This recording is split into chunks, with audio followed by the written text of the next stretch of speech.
Okay, so this is how you put in the table of contents. So you put in like your headings that you have in your paper.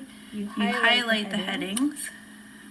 Then you go make sure that you're on the home tab up here. So on the home tab, you can click here, this little square right here in the corner. So right here.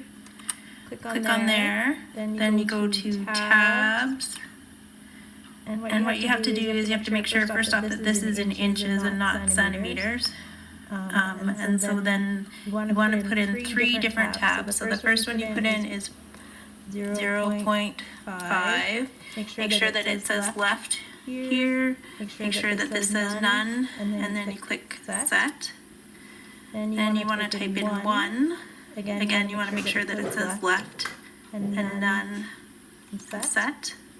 And then last one is you want to do 6.5.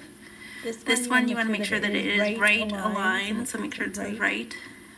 And then you click this thing. This is the dots there. The dot. It's called the leader. And then you click set. Then you push OK. So now you go back to the word like abstract, for instance, and you push tab, and it goes to the first inch, right? And then if you push tab again now, it puts in the dots for you, so they're in the right place. And then, like if your abstract is on page 2, then you type 2 there. And go down to introduction, you push tab, you push tab again. Let's say your introduction is on page 4, you put page 4 there, and so on. And you just keep doing that. So you push tab, and you push like whatever page it's on, and so on. Next page, let's say 7, for instance, and so on. So then you don't get the blue wavy lines that tells you it's wrong, and they all line up.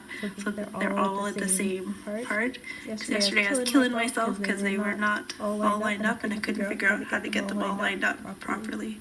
So and the other thing is now you'll see like there's little L's here where they're all set. Okay, hope this helps.